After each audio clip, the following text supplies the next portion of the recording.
সবাই চুপচাপ, চারদিক থমথমে, কে কিছু বলেনি, কিন্তু যা ঘটছে তার মানে কি আমরা বুঝতে পারছি? দর্শক, আপনি জানেন রাজধানীর ভেতর বেশ কিছু এলাকায় হঠাৎ করে দেখা যাচ্ছে সরকারি কর্মকর্তাদের দল, তারা পরিদর্শন করছে। চোখে চোখ রাখার সাহস নেই কারো, অথচ তাদের গন্তব্য রাজধানীর সেই সব এলাকায় যেখানে সাধারণত সরে যান রাষ্ট্রপ্রধানরা। হেয়ার রোড, মিন্টু রোড, এমনকি গুলশান বা ধানমন্ডির পুরনো পরিত্যক্ত বাড়িগুলোতেও চলছে পরিদর্শন। বাড়িগুলোর আয়তন মেপে দেখা হচ্ছে, নিরাপত্তার সুবিধা বিশ্লেষণ করা হচ্ছে। কে থাকবেন, কবে থাকবেন, সেসবের কোনো আনুষ্ঠানিক ঘোষণা নেই, কিন্তু সবই যেন ইশারা করছে একদিকেই, দ্রুত নির্বাচনের আলামত। এবং নির্বাচনের পর যারা আসবেন তাদের জন্য বাড়ি খোঁজা শুরু হয়ে গেছে। কিন্তু প্রশ্ন হলো, নির্বাচন তো এখনও হয়নি বা এখনও তারিখও ঘোষণা হয়নি, সরকার আসেনি, তাহলে কে এই বাড়ি খুঁজছেন এবং কেন এই আগাম প্রস্তুতি? দর্শক, আপনি জানেন, আপনি কি ভাবছেন? এই ভিডিওটি একবারে শেষ পর্যন্ত দেখলে আপনি জানতে পারবেন কেন হঠাৎ করে রাজধানীতে প্রধানমন্ত্রীর বাসার খোঁজ শুরু হলো। মন্ত্রীদের জন্য বাসা থাকা সত্ত্বেও নতুন করে বাড়ি খুঁজতে হচ্ছে কেন? আর ভিডিওর একদম শেষে এমন এক রহস্য উন্মোচন হবে যেটা জানলে আপনার ধারণাই পাল্টে যাবে। তাই চোখ সরাবেন না, এখনই আমাদের ইউটিউব চ্যানেলটি সাবস্ক্রাইব করে ফেলুন, ফেসবুক পেজে ফলো করুন, কারণ এরকম অজানা সংবাদ বিশ্লেষণ আর কেউ দেখায় না যেভাবে আমরা দেখাই। চলুন এবার উন্মোচন করি আড়ালের অজানা।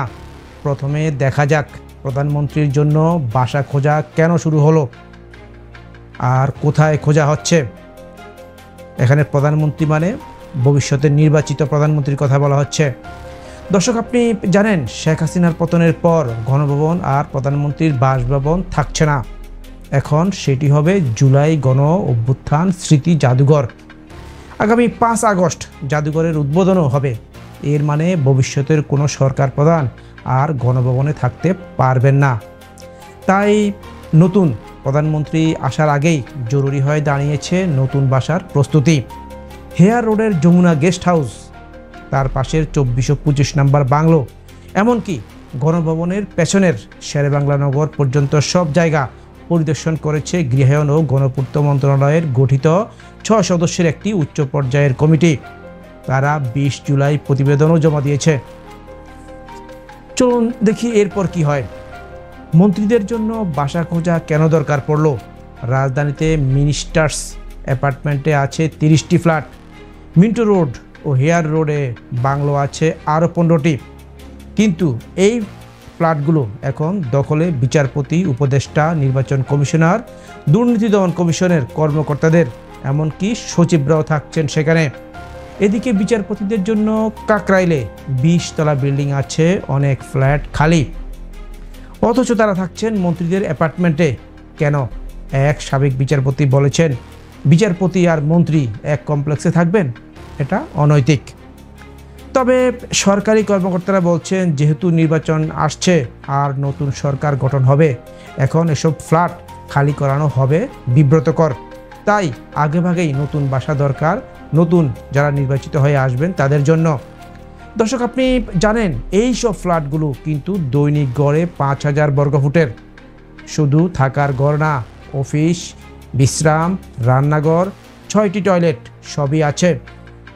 চলুন এবার জানি আরও কিছু চমকপ্রদ তথ্য। যেসব বাড়ি নিয়ে আলোচনা চলছে বা যেগুলো নিয়ে আলোচনা আছে সেগুলোর ভবিষ্যৎ কি?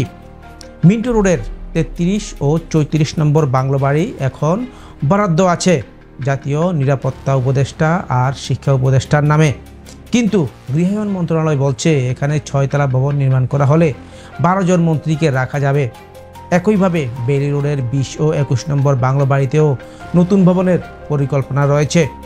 এছাড়া ধানমন্ডি ও গুলশানের 2টি পরিত্যক্ত বাড়ি নিয়েও প্রস্তাব এসেছে, এখানেও ভবিষ্যতের মন্ত্রীদের রাখা যেতে পারে। তবে প্রশ্ন হচ্ছে, এতগুলো ঐতিহাসিক রাজনৈতিক গুরুত্ব সম্পন্ন বাংলো বাড়ি ভেঙে নতুন ভবন তৈরি কি ঠিক হবে? এ বিষয়ে স্থাপত্য ও প্রত্নতত্ত্ব অধিদপ্তরের মতামতের অপেক্ষায় আছে সরকার। দর্শক, শুরুতেই বলেছিলাম এই ভিডিওতে একটি চমক বা রহস্য আছে, এখন সেটাই বলি। আপনি কি জানেন 30টি মন্ত্রী ফ্ল্যাটের মধ্যে মাত্র 14টি এখন প্রকৃত মন্ত্রী বা উপদেষ্টার দখলে, আর বাকি 16টি ফ্ল্যাটে যারা আছেন তাদের অনেকের থাকার নির্ধারিত জায়গা খালি পড়ে আছে। তারপরও তারা উঠছেন মন্ত্রীদের জন্য নির্ধারিত ফ্ল্যাটে। এমনকি কিছু কর্মকর্তা অভিযোগ করেছেন, নতুন সরকার আসার আগেই ফ্ল্যাটে পজিশন নেওয়ার লড়াই শুরু হয়ে গেছে নীরবে।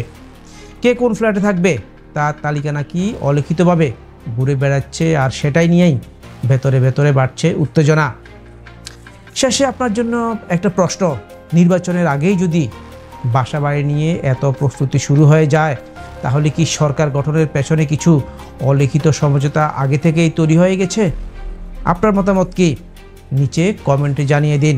ভুলে যাবেন না, আপনার একটি শেয়ার ও লাইক সত্য ও বিশ্লেষণ ছড়িয়ে দিতে পারে আরও অনেকের কাছে। ধন্যবাদ, আপনি পুরোটা ভিডিও পর্যন্ত আমাদের সাথে ছিলেন। আসুন আমরা সবাই মিলে জানি, বুঝি এবং প্রশ্ন করতে শিখি। আজ এ পর্যন্তই। আসসালামু আলাইকুম।